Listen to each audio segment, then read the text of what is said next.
ఈ దిన వాక్య ధ్యానాంశం యేసు రాకడను గూర్చిన 7 హెచ్చరికలు. ఇదిగో ఆయన మేఘారూఢై వచ్చుచున్నాడు, ప్రతి నేత్రము ఆయన చూచును. ఆయనను పొడిచిన వారును చూచెదరు, భూజనులందరూ చూచి రొమ్ము కొట్టుకుందరు. ప్రకటన గ్రంథం 1వ అధ్యాయము 7వ వచనం. నేను వచ్చు వరకు మీకు కలిగిన దాన్ని గట్టిగా పట్టుకొనుడి. నేను నా తండ్రి వలన అధికారము పొందినట్టు జయించుచు అంతం వరకు నా క్రియలు జాగ్రత్తగా చేయువానికి జనుల మీద అధికారం ఇచ్చేదను.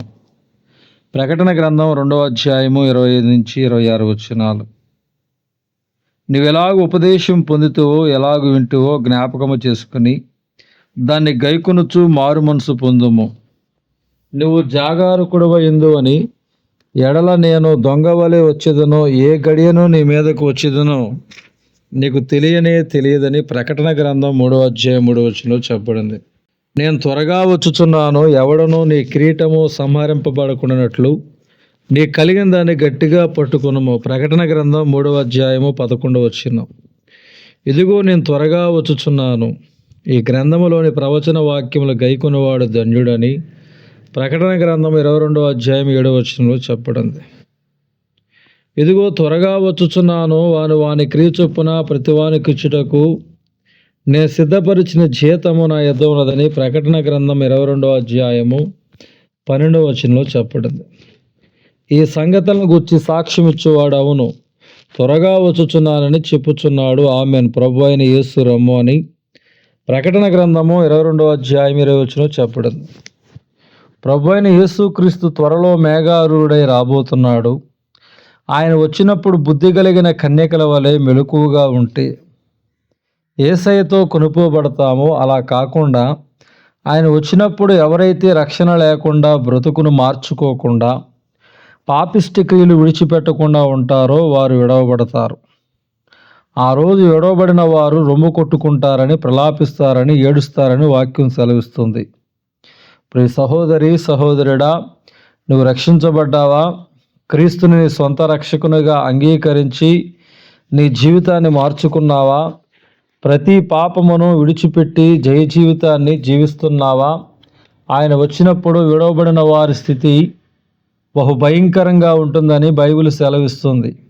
కావున అట్టి స్థితి గుండా నీవు వెళ్లకుండా ఉండాలంటే ఈరోజే క్రీస్తును సొంత రక్షకునిగా అంగీకరించి ఆయన రాకడ కొరకు మెలకువ కలిగి సిద్ధముగా ఉండాలి. నేను వచ్చు వరకు మీకు కలిగిన దాన్ని గట్టిగా పట్టుకొనుడి. నేను నా తండ్రి వలన అధికారము పొందినట్లు జయించుచు అంతం వరకు నా క్రియలు జాగ్రత్తగా చేయువానికి జనుల మీద అధికారం ఇచ్చేదను. నేను వచ్చే వరకు మీకు కలిగిన దాన్ని గట్టిగా పట్టుకునుడని ప్రకటన గ్రంథం 2వ అధ్యాయం 25లో చెప్పబడింది. ప్రభు అయిన యేసుక్రీస్తు త్వరలో రాబోతున్నాడు. ఆయన వచ్చే వరకు మనము కలిగి ఉన్న విశ్వాసాన్ని, నీతిని, యథార్థతను కాపాడుకోవాలి. జార విడవరాదు. ఆ విధముగా గట్టిగా పట్టుకున్న వానికి అధికారమును, పరిపాలన ఇస్తానని దేవుడు వాగ్దానం చేస్తున్నాడు.